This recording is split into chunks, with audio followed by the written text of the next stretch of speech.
Yes, people. What's going on in Seagull Talks Football? We are back again with another video. And today, oh my God, we got some news for you guys, ladies and gentlemen. We got some news for you guys. We got a David Ornstein bomba. We got some stuff that we need to talk about. So before you guys go any further, please do hit that like on the goddamn video. Like the video right now. It helps the channel out massively, as you guys already know. Please do make sure you smash that like button. And we're gonna have to get on to these topics because there's a lot to discuss. There's a lot of things floating around with Arsenal, and it does look like Arsenal are going to be in business this summer, as we've just heard from David Ornstein himself stating that Arsenal look to be, you know what? Why am I going to speak about it when I can just show you the goddamn video? David Ornstein reported some news yesterday on what was it? NBC Sport. He was speaking on NBC Sport at the Emirates Stadium, and this is what he had to say about Arsenal Football Club before we go any further. And shout out to everyone joining me from Mo's channel. Big up everyone joining for me from Judge Mo's channel. But look at this, David Ornstein yesterday, just before the game versus Crystal Palace. You have a developing story that is breaking regarding the future of Thomas Partey. What can you tell us? Yeah, that's right, Cara. I've just broken the news that Arsenal want Thomas Partey to stay at the club beyond the end of his existing contract. Woo. So Arsenal want Thomas Partey to stay at the club. That right there is the first time we've heard that in a while. We have not heard this report or this rumor at all. A lot of people are on social media are either upset or happy that Thomas Partey is going to stay. But regardless, this is a very interesting talking point, as there's been no implication that he was going to stay. I think the turn in form has changed things, but let's hear what the rest of what David Ornstein has to say, because Thomas Partey staying is a massive story, because that means we keep one of our better midfielders, one of our more consistent performers this season. And let's see what else David Ornstein has to say. And big up everyone who's joining me right now. Do me a favor, please do hit that like button, please do hit that subscribe button, and let's continue with what David Ornstein has to say. It was due to expire in the summer of 2025. They are in talks with him over a new deal. It was assumed that he would be leaving when that existing contract came to an end. He's at the age of 31, and it wouldn't be a great surprise given all of his injuries. But I think his return to prominence for Mikel Arteta's team has made Arteta and the club be very keen on him remaining here. Yeah, so Arsenal definitely want to keep him, but let's hear what else he has to say. 2-year contract or a 1-year contract with an option to extend by 12 months, and he would like to have improved terms as well. Improved terms. Wow. I didn't think he was going to get a pay rise also on top of 2 years, but fair. Let's see what else he has. Options, and he'll look to pursue them. So that's a really interesting situation. His fellow midfielder Jorginho is going to be leaving, we believe, when his own terms expire at the end of this campaign. They'll be adding to the midfield with the arrival of Martin Zubimendi from Real Sociedad. Arsenal are... You guys heard that? Zubimendi. It's happening, ladies and gentlemen. But before we go any further, please do hit that like button. Let's hear what you guys have to say about everything. And yeah, hit that like button right now. What are people saying? Why would Chelsea sell Santos to Arsenal? We're going to talk about that. Egal the chat, hit that like button, guys. Yes, of course.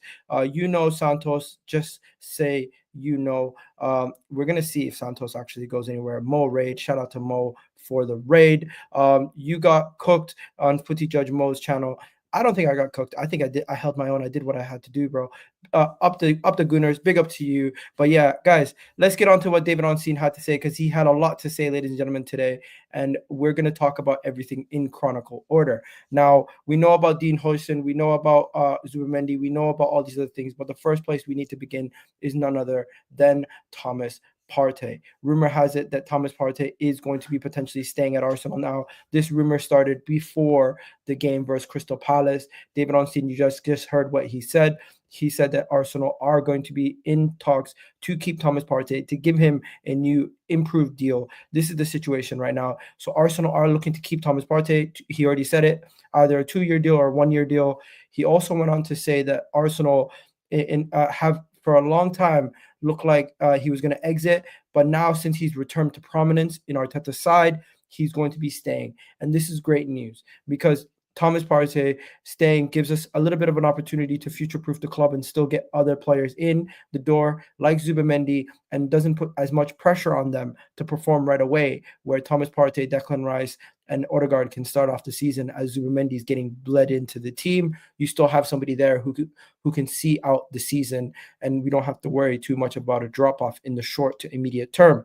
Also, let me know right now, Arsenal fans, are you Arsenal are in talks over a new contract extension with Thomas Partey? Are you guys excited? Would you guys be happy? Now, there is a portion of the fan base who are exactly the opposite. They're not happy. I spoke to somebody and they told me, I'm not going to tell you who, but they told me if Thomas Partey extends at the club, it's a disgrace. And with the allegations that he has on top of his head, he should not be staying at the club. We should get rid of him. And with his age, he should not be getting an improved deal also. If Arsenal does that, I am not going to be happy. And they said their support for Arsenal their love and support for Arsenal would take a hit, as they cannot, it would put disgrace to the club. And I just think, you know what, until anything is 100%, like he gets convicted or he's charged, I'm not going to be one of those people who absolutely is on the side of get rid of him, he's a disgrace. But at the same time, looking on the football pitch, he's been performing for Arteta, and if Arsenal and Arteta deem him fit to stay for another year or two, I back that decision. I think there's been moments where I thought he was going to be out the door, but that's because he was being played at right back. He was being played at all over the pitch, which he shouldn't be played at right back anymore.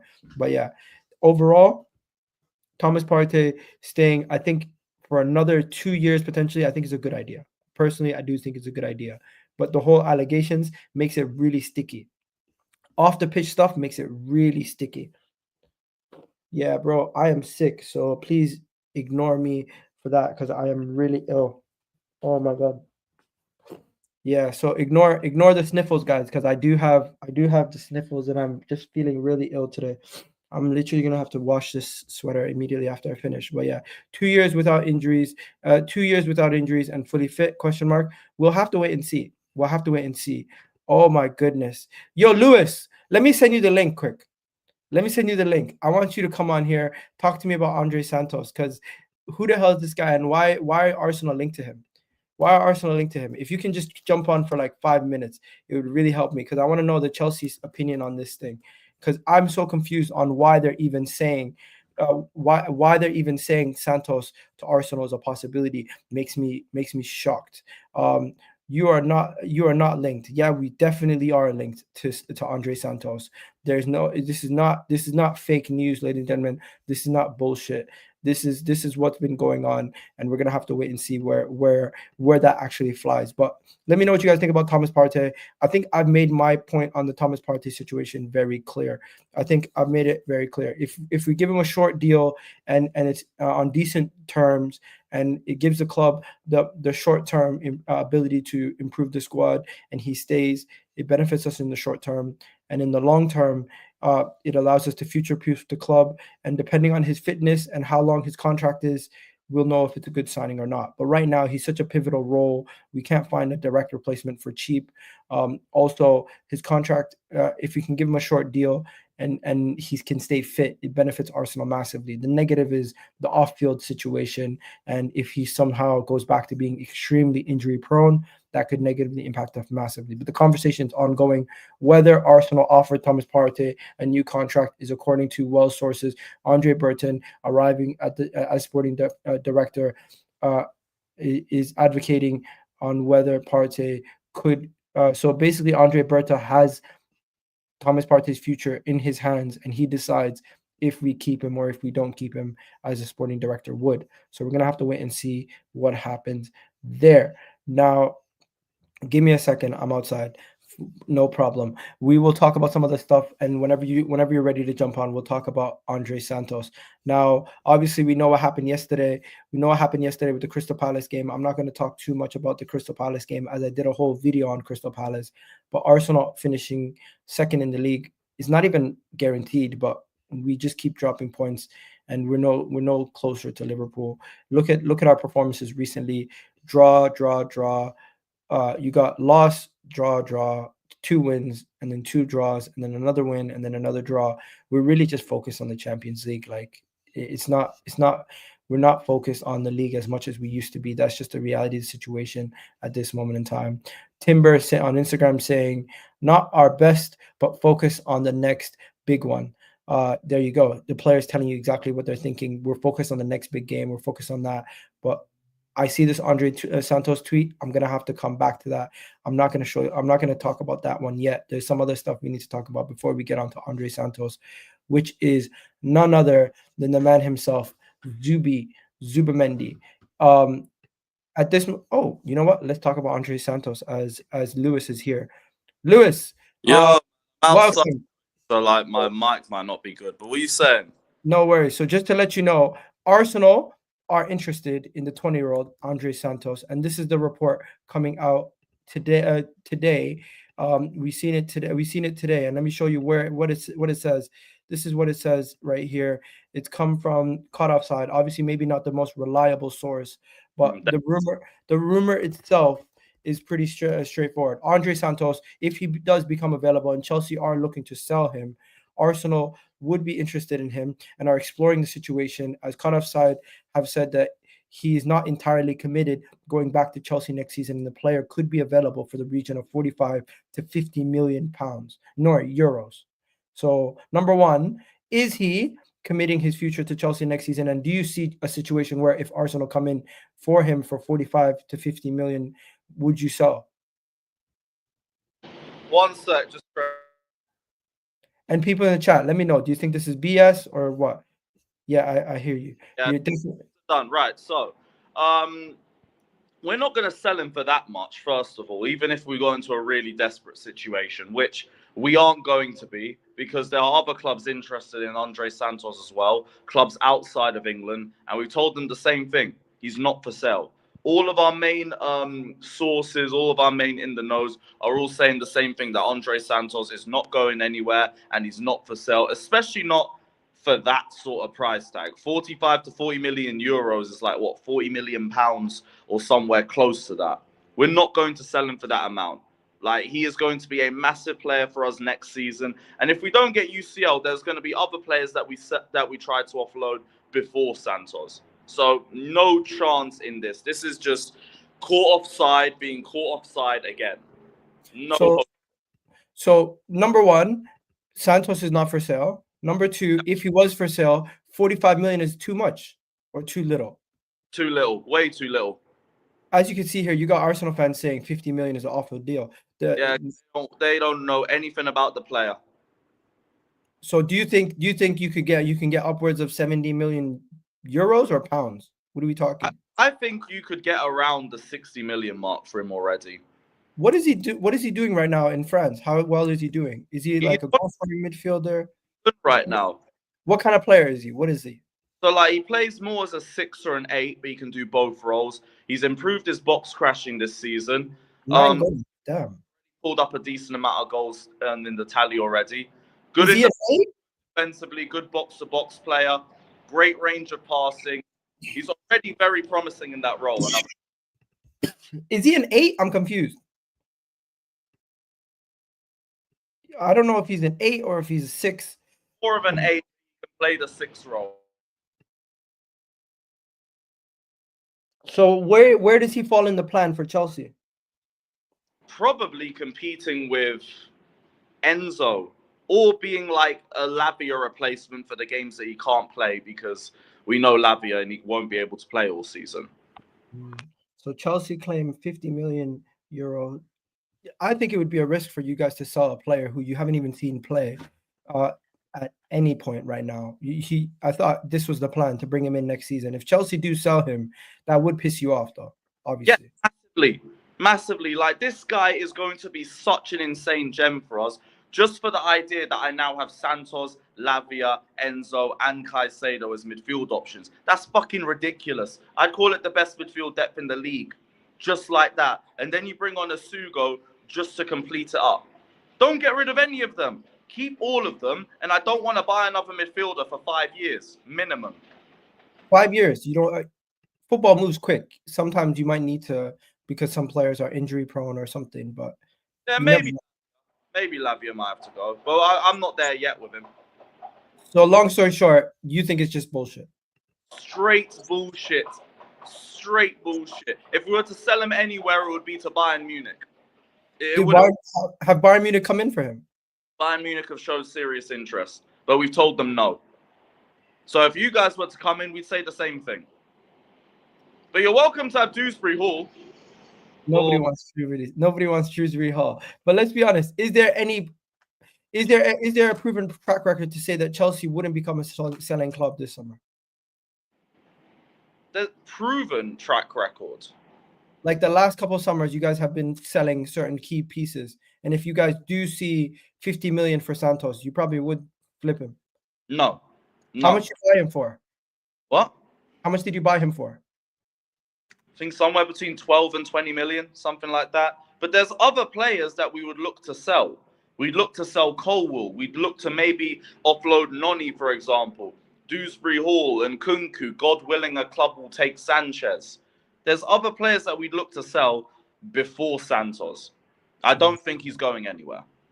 Fair play. Maybe this is just caught offside doing caught offside things. You're right. Caught offside being caught offside. But you go, man's got to bounce anyway. Great. No worries. See you Monday. No worries. Catch you in the next one. Peace out, bro.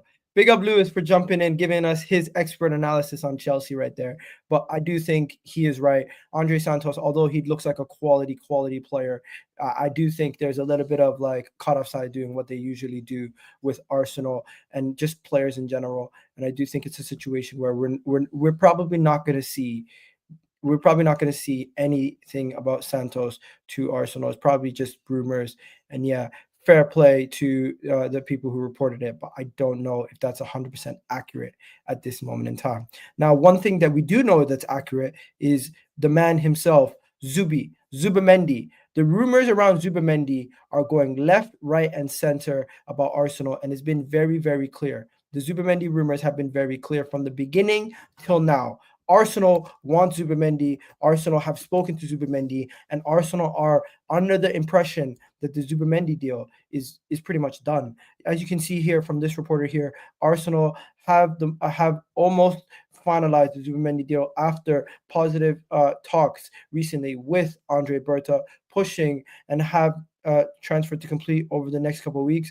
Zubimendi has made Arsenal his priority. Although we're hearing rumors about Real Madrid for Zubimendi, that has been the consistent point. Another one here, you got James O'Reilly saying Arsenal are confident that they will make Zubimendi their first major summer signing, despite the interest from Real Madrid. He told sources at ESPN that Arsenal are at an advanced stage in negotiations to seal the deal, and Mikel Arteta is an admirer of Zubimendi, while the new sporting director, Andrey Berta, is also in agreement that the player would strengthen the midfield, which could be set to shuffled this summer. Now, some people saying Zubimendi, why are Arsenal getting Zubimendi? Why Zubimendi would work at Arsenal? People questioning what's going on with Zubimendi.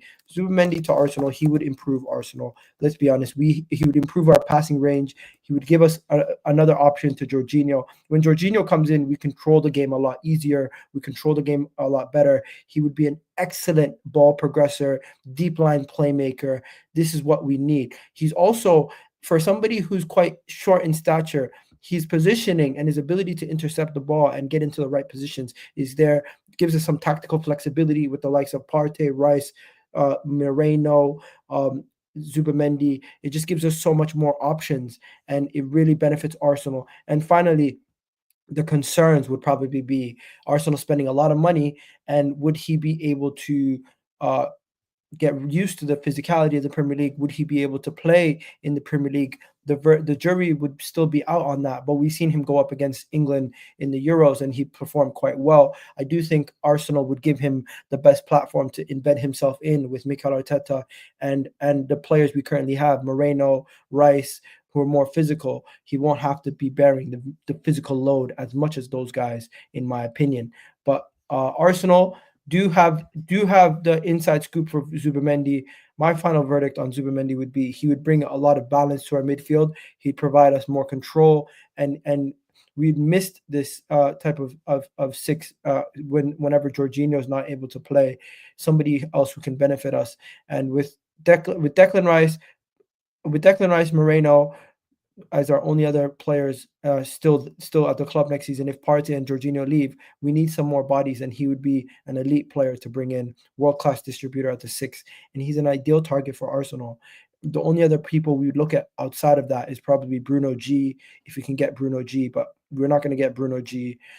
And Bruno G is a little bit of a different type of midfielder. He's not as much of a passer, I would say. He's more of a box-to-box midfielder, where this gives us a like-for-like replacement, in my opinion, for Jorginho. That is exactly what we're looking for as a club. But yeah, do me a favor, guys. Please do hit that like button. Please do hit that subscribe button. Let me know what you guys are thinking. Zubimendi, does anybody not want Zubimendi at Arsenal? Let me know. Does anybody not want Zubimendi at Arsenal? Because Zubimendi would benefit us massively as an upgrade on Jorginho at this moment in time. Somebody who, let's be honest, Jorginho on his day was one of the best midfielders and helped Chelsea win that league. He's quite comfortably versus a bunch of those teams in the Champions League era. Zubimendi, I'm not saying he's Jorginho light, but he does have the similar passing range and short in stature. Now, what are we saying? Arsenal are strongly, we're going to talk about the center back situation in a second, because it does look like Arsenal are looking at this Dean Huijsen guy also, and reports are that Chelsea might be the clear favorites at this moment in time to sign him. So let's look at this, what they're saying with Dean Huijsen, whatever his name is. So Arsenal are interested in him. We know about this. He has a release clause over at Bournemouth. He's one of the top targets for everybody right now. Every single club is after him. You got Real Madrid interested, Chelsea's interested, you got Arsenal's interested, Liverpool's interested. Everybody's interested in him. He is a hot property due to the fact that he has that amazing release clause, right? What does this say? It is understood that it's expected to choose North London instead of Real Madrid. Interesting. Zubimendi is going to choose us over Real Madrid. That's great. But yeah, let's go to Dean first. What does it say on the Athletic? On Huijsen, mikel Arteta and Berta are keen to sign him. Whether or not Arsenal win the race is unclear, because there's still other options. I'm not aware. They're saying that they're not aware of the front runner between Chelsea and Liverpool to this date. But it has been reported yesterday from Matt Law that Chelsea are the front runners for Dean Huijsen. Also, previously, I think Kivior exiting Arsenal was a high possibility, but that might be less certain following his rise to prominence. Either way, Huijsen would play a lot of football at Arsenal. So if he did join Arsenal, he would be our third choice center back, and he would still play a lot of football because we're in many competitions. But would he join Arsenal over Chelsea? Would he join Arsenal over Liverpool? Would he join Arsenal at this moment in time over some of these other clubs? Chelsea would offer him first team football right away, where he plays as a number one choice or one of the top choices at center back. Liverpool, he would probably be third choice also. Real Madrid, there's no guarantee Real Madrid even come in for him anymore. And anybody else who's really interested in him, I don't really know. So it does seem like the three Premier League clubs and Real Madrid are the three teams. Oh my God. The three teams that are the most interested in him at this moment in time. What else is there? There's another report that came out here. 50 million release clause, does not have to be paid immediately. It has been contractually agreed that the clause can be paid in 3 installments. Interesting. So yeah, Dean Huijsen, where do you guys think he ends up? Because I'm looking at him, 50 million for a backup center back, as this guy said here in the comment section, is now the going rate. That is the going rate now for backup center backs. That's how much you have to pay for center backs in today's football. That is what the going rate is for these players. That is why everyone is looking at him. That is why everyone is saying, you know what, it's a bargain. He's still very young. Where do you think Dean Huijsen will end up? Where will he go? Where will Dean Huijsen move to? Because I think if I'm him, I'm probably going to try to go to Real Madrid if Real Madrid come in, right? If Real Madrid come in for him, I think I would look at going to Real Madrid. But really and truly, it does look like Newcastle are also interested. Would he go to Newcastle over Chelsea or Liverpool or Arsenal? Probably not. The club that I would look at is either Arsenal or Liverpool right now, if they're serious about giving him an opportunity. And could Arsenal maybe even shift out Gabriel Magalhaes and bring him in? I don't think that will happen, but in this situation, Dean Huijsen, the most likely destination, in my opinion, is probably Chelsea. If Chelsea get Champions League football, that probably is the most likeliest destination, in my opinion. Big up my brothers over here, all the way in Jamaica. Shout out to you. Thuram would be 100% a great buy. I don't know about Thuram. I agree. Bruno Gyökeres, the board behind Isaac Lautaro. We'll see. Igal dreaming of Berta bringing us Julian Alvarez. Julian Alvarez would be an amazing signing. We'd have to wait and see what happens with Julian Alvarez. If we get Huijsen with Kivior emerging as well, Gabriel 100 million to Saudi is on. I wouldn't be surprised if we if we spent 50 million on him, that Gabriel would get sold. That would be proactive. But personally, am I crazy to say I don't want to sell Gabriel Magalhaes? I want to keep him. I want to keep our best players. I don't want to sell them. I don't want to be a selling club. But there sometimes you do need to do it. Newcastle are desperate for young center backs. Huijsen could end up there. That could be a destination, That could be a destination. Newcastle will get Champions League football, but is that the best destination for him long term? We'll have to wait and see. Chelsea or Newcastle right now, what's a better destination for Dean Huijsen? Probably Newcastle. Chelsea fans, you guys' system is perfect for defenders. Yeah, they need more defenders. By the way, we only have 46 likes. You guys are 148 of you guys. Do me a favor. Please do hit that like button right now. It helps out the channel massively. Please do hit that like button right now, ladies and gentlemen, as it helps out the channel so much. You guys don't understand. Quickly, let's go back to the forward situation. What are we doing with the striker situation? I think it's very simple.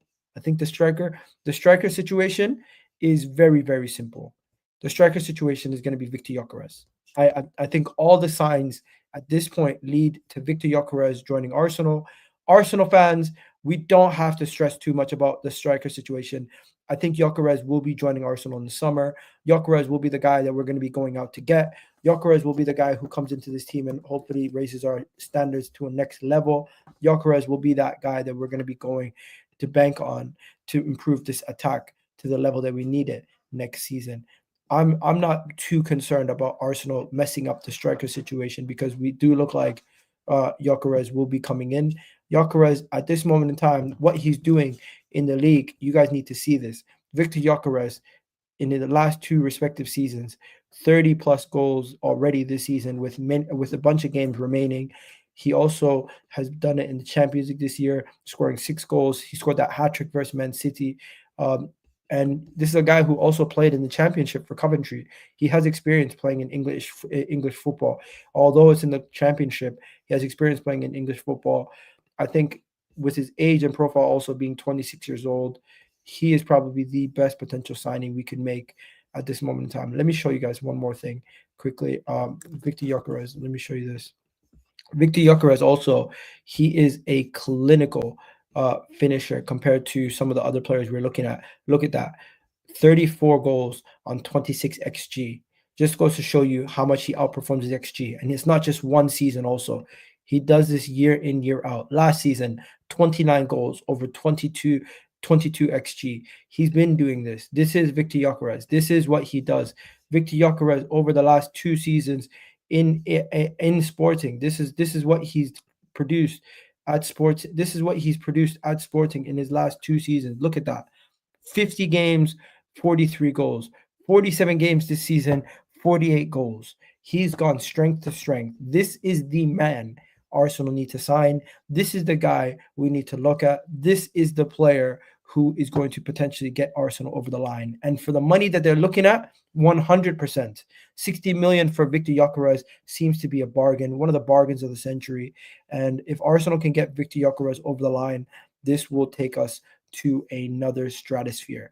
Do you guys believe Arsenal will sign Viktor Gyökeres? Let me know in the comment section. This is a man who's also delivered trophies for his current club. This is a man who's delivered major honors for Sporting. This is a man who has shown he can produce in the Champions League, in this Portuguese league, and for his nation, Sweden. I do think Viktor Gyökeres is the solution to Arsenal's problems.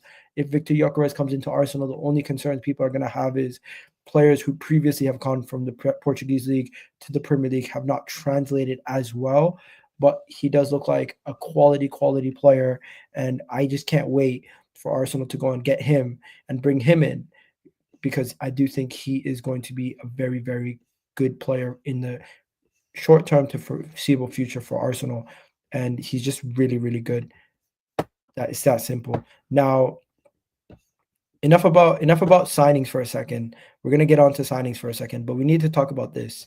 This right here is frustrating. Arsenal in the last 3 years, Arsenal in the last 3 seasons, Arsenal have done this. We have come so close, but we've been the best team. We've never won the league over the last 3 seasons. Over the calendar year, we've been the best team. Over the last 3 years, we've been the best team, but we've never fucking won the league. It just goes to show you the level of consistency we've had over the last 3 years. We've had the most points. We've had the least defeats. We've had the least goals conceded. We've had the most clean sheets. We've had the most XG. We've had the most goals against, but we still have not won the league. It's impressive how we can stay this consistent but not get over the line. It's impressive that we find ways to not win the major honor. Now, there's been issues each time. The first year, you can make the case that we shouldn't have even been there. The second year, you can make the case that just Man City were better than us. And this year, you can make the case that there's been injuries and other circumstances that led to what's happened. But we have to eventually get over the line. We have to eventually go and win the Premier League. Like, this is going to be a stain if Arteta's era at Arsenal ends and we don't win a trophy. We don't win a Premier League. I mean, we're gonna look back at this and we're gonna regret it. It's honestly, how is this possible? How is this possible? It just doesn't make sense. And look at some of the reactions too. Some people are going to say this is an excuse. Let's see some of the reactions. Most, and I agree with some of these people also. Most injuries in the league, 5 red cards for offenses that every single other club commits, whether weren't punished, and which led to fatigue and a drop off the rest of the squad is pretty obvious. But all know that already. You got another one here saying PGOL fairy tale ending. That and then there's just some other stuff. But overall, I'm not making excuses for the referees. The main thing I'm looking at is the injuries. Forget about the red cards and the referees for a second. The injuries alone. Sorry, guys. Oh my God. The injuries alone is one of the main reasons why Arsenal have fallen off this season, and it definitely hurts Arsenal. Now, the final thing before we go any further, please do hit that like button. Once again, guys, how are we only on, like, what is it, 50 likes at this moment in time? You guys need to hit that like button. It's absolutely free. It helps out the channel massively. The final thing I'm going to say before we go any further is we focus now on PSG. Focus fully on PSG. Forget about signings for a second. Forget about everything else. Arsenal need to go and beat PSG. We need to go and have an elite defensive performance once again, because they got some solid players in that team, and everyone and their mom is scared that Arsenal is going to potentially go on to win this Champions League. I think we have ourselves a favorable tie versus PSG. I think PSG is a really good team. I'm not too concerned about PSG dominating us too much. I think we'll give them the ball. I think we'll allow them to hold on to possession. But if Arsenal can do what we do, If Arsenal can do what we did versus Real Madrid and we did versus PSV, versus PSG, we're going to be through to the final. It's not that simple. We need better concentration from Saliba, 100%. We need another solid defensive performance from Kivior, 100%. The midfield needs to do their job. And we also need Mikel Moreno and Bukayo Saka to get those goals. But another player I'm looking at in this moment in time is Martinelli. Martinelli is crucial. He needs to step himself up because in that game versus Palace, he was poor. I thought he was one of the weak links in the team. He needs to step up for the PSG matchup. If he can come on and if he can do what he did versus Real Madrid and late in the game, tired legs, get a goal on the counter, it would be crucial for us. Arsenal, hopefully we can beat PSG. And I'm not going to lie to you guys. If we were to do Arsenal PSG combined 11 right now, how many PSG players even get into Arsenal's team? Probably Dembele, Kvaratskhelia, and then who else? Dembele, Kvaratskhelia. Hakimi doesn't get in over Timber. Mendes, that's 3. Hakimi doesn't get in over Timber right now. I think Timber is better than what Hakimi's been producing, especially defensively. You know what? Let me do a team builder. You know what? I'll save that. I'll save that for when I have the. I'll save that. Vitinha too. Vitinha's quality. I'll save that for when I have the Real Madrid fan, the Liverpool fan, the PSG fan on.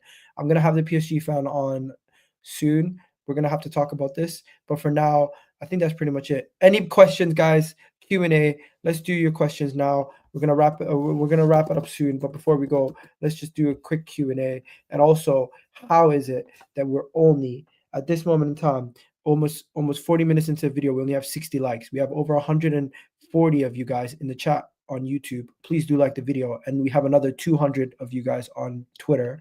So come join us over here on YouTube on Egal Talks Football for the people on Twitter. As I'm gonna end the video on Twitter, you can come join us on YouTube, ladies and gentlemen. There you go. Now, as for what do you call it? As for what I was saying 2 seconds ago, let me know what you guys think in the comment section. Yeah, PSGINT. I'm gonna bring him on. Your counterman, PSGINT. Yeah, he is so delusional when it comes to PSG. PSGINT is one of the funniest guys on the planet. PSGINT is one of the guys who will say to you that Arsenal his combined 11 was hilarious. Let me show you. He made a combined 11 for Arsenal, and he's like, where is it? He made an Arsenal Real Madrid combined 11, and it was so disingenuous. This was before they signed Kvaratskhelia, and he was basically saying all his PSG players get into. Oh my God, he even did an Arsenal Real Madrid combined 11 where he put all Real Madrid players. Yeah, he was dissing. He was dissing. If I can find his YouTube video, I'll show you guys in a second. His video, because this was a hilarious video where he did an Arsenal Real Madrid combined 11. Oh, let's go. Here it is. Look at this. Saint-Germain x Arsenal combined 11. In goal, Gianluigi Donnarumma. Right back, Achraf Hakimi. 2 centre-backs, Pacho and Saliba. Left back, Nuno Mendes. Midfield 3, Vitinha, João Neves, and Fabian Ruiz. And up in attack, Bukayo. Allah. Are you kidding me? First of all, bring it back. My Paris Saint-Germain x Arsenal combined 11. In goal, Donnarumma is not better than Raya. You heard it here first. Raya is a better keeper than Donnarumma. Donnarumma is better at saving penalties, but Raya overall is a better goalkeeper than Donnarumma. I've seen Donnarumma have howler after howler after howler after howler. There is no way in hell you guys can sit here and tell me that Donnarumma is so clear of Raya. It's and for the last couple of years, I don't know if you guys have been watching Donnarumma enough, but he's been just stinking up the joint left, right, and center sometimes, and nobody cares because PSG's just have just a good enough attack to go and win the game regardless. Gianluigi Donnarumma. Right back, Ashraf Hakimi. Why is Hakimi better than Timber? Why? Is Hakimi better 1v1 than Timber? Probably not. Is Hakimi better in the attack? Yeah, I'll give him that. Hakimi's better at going forward. Timber overall, I think, is a better right back than Hakimi. But Hakimi, because he's done it, he has the experience. People are going to say Hakimi's better. I understand the shout, but I personally think Timber's better. And I'm going to be putting Timber in my combined 11. So that's 2 Arsenal players. He has 2 PSG players. Hakimi, 2 centre-backs, Pacho and Saliba. Saliba's definitely in. I don't know enough about Pacho, but I'll give them the second one because Gabriel's not fit. If Gabriel was fit, I would be putting 2 Arsenal players in the back line. But since Gabriel's not fit, I'll go Saliba and Pacho. Left back, Nuno Mendes. Miles Lewis-Skelly doesn't have enough of a sample size. Kieran Tierney and all these other guys are not on the level of Mendes. I think Mendes is one of the best left backs in the world. Fair play. Nuno Mendes gets in my opinion. Let's go next. Midfield 3, Vitinha, João Neves, and Fabian Ruiz. This right here is damn right disrespectful. This right here is disrespectful. What are we doing? You guys call me delusional. What is this? What is this? Oh my God. Oh my God. What on earth is he doing? First of all, number one, Declan Rice this season has been better than both Fabian Ruiz and Nuno Mendes in the Champions League. Let's be real, right? If anyone from this team, I would give them one of Vitinha or thing. What have these guys been doing to be putting them up there and saying that they're so clear? Like, I'm really confused. Let's see. Nuno Mendes. Nuno Mendes in the league for PSG he's done quite well. 8 goals, 3 assists. Fabian Ruiz, he's gotten 4 goals, 3 assists, and that's just a GA. If you look at the performances, I'm not gonna lie to you, Fabian Ruiz has had some hit or miss performances, but most of the time he's consistent. Nuno Mendes, he's quite young and he's been quite consistent also. They've done really well in the league. In the Champions League though, how have those same players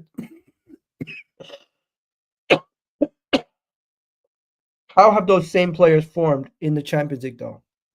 Let's be honest. They came to our ground. They played us this season, PSG. PSG have played Arsenal already this season. They lost convincingly.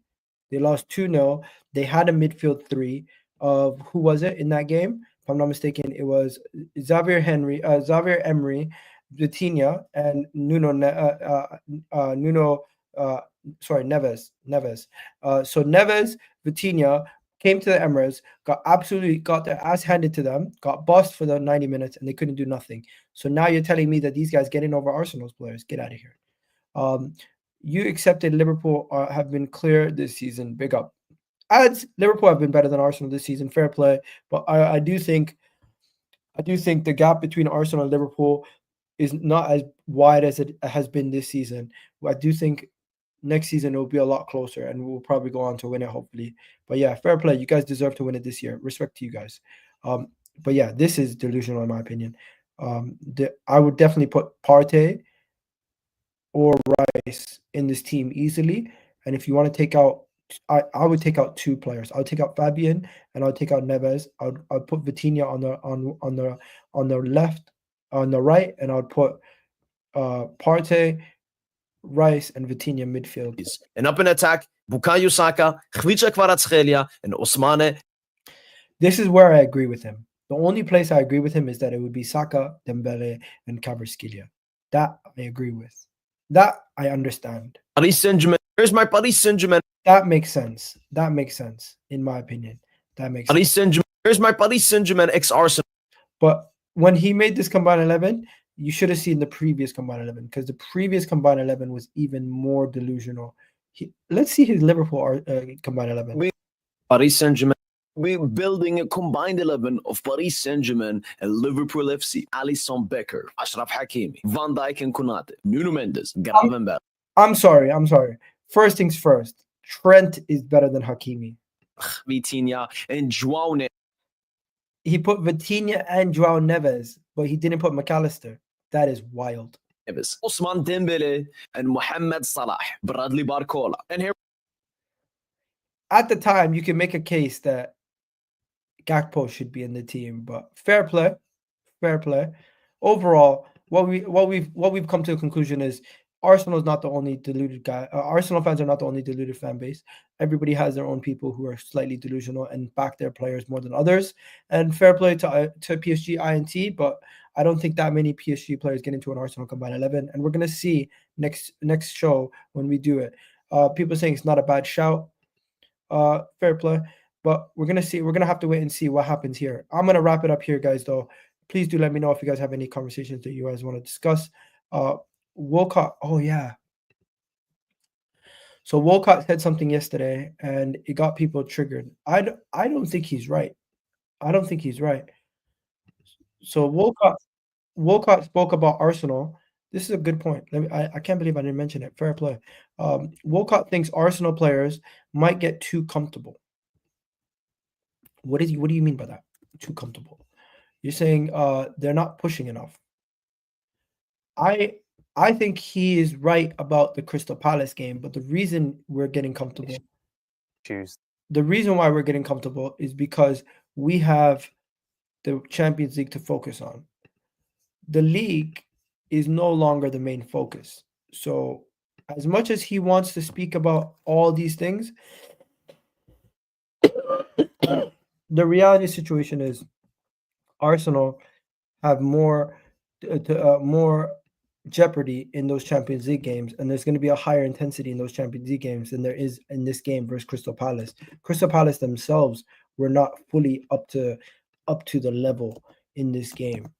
So I'm not saying he's wrong necessarily, but there is logic behind why Arsenal are the way they are in that game. And I just think Theo is not fully giving a grasp of the whole. He's not giving a whole objective. He's not looking at everything fairly. We're not pushing enough because we have more focus on the Champions League, in my opinion. And I think Arsenal are saving the energy for the Champions League. And if we weren't saving the energy for the Champions League, you would be seeing a much more stronger performance in these games in the league. And it just goes to show you, based off of our results recently, why that is and why this situation is the way it is. Just look at this. We drew to Palace. Before that, we drew to Brentford. We beat Real Madrid. We drew to Everton. We beat Real Madrid. We drew to Man United. We beat PSV. We beat PSV over 2 legs after drawing to Man United. So it's not the end of the world, ladies and gentlemen. It is what it is. People are going to have agendas. They're going to have opinions. And Arsenal is the only team in the world where we're focusing on winning a Champions League, winning a trophy, and people are saying, well, it's not right. You shouldn't do that. Most people would get applauded for focusing on trying to win the major honor. But Arsenal, nah, that's not the case. That's not the case. You can't focus on just winning one trophy. You have to focus on winning everything. Well, what if you're mathematically out of winning the league? Then what do? Well, you still have to win every game for your fans. Well, what if your fans themselves aren't even turning up for those games because they focused only on the Champions League? Well, that's a loser mentality. Excuse me. Stop it. You guys are overdoing it. Anyways, I'm gonna wrap it up here, guys. You guys have yourselves a wonderful day. We're gonna go raid another channel right now. So I need you guys to do me a favor. When this video is done, I need you guys to go check out. Let me see who. I need you guys to go check out. I need you guys to go check out Tunnel TV. I need you guys to go check out Tunnel TV. No. Is Tunnel TV live? One second. One second. Tunnel. Yeah, so I need you guys to go check out Tunnel TV. They're live right now. They're talking about Nigeria qualifying. No, you know what? That's not. Let's go check it. Let's go send it to our boys. 1 second. Let's go send it to our boys. Where are they? Who are we gonna send it to? Dan Potts. Let's go send it to Dan Potts. Go send it to Dan Potts. Tell Dan Potts Arsenal are gonna smash PSG. and we're gonna wrap it up here, guys. You guys have yourselves a wonderful day. Catch you guys in the next one. I'm sending it back to Dan Potts, so go check it out. Go check out Dan Potts' channel and tell him Egal Raid. Just type in Egal Raid, or you know what? Architect Raid. Type in Architect Raid because I called Arteta an architect. Anyways, we're out of here, people. Love for the love. Catch you in the next video. Peace.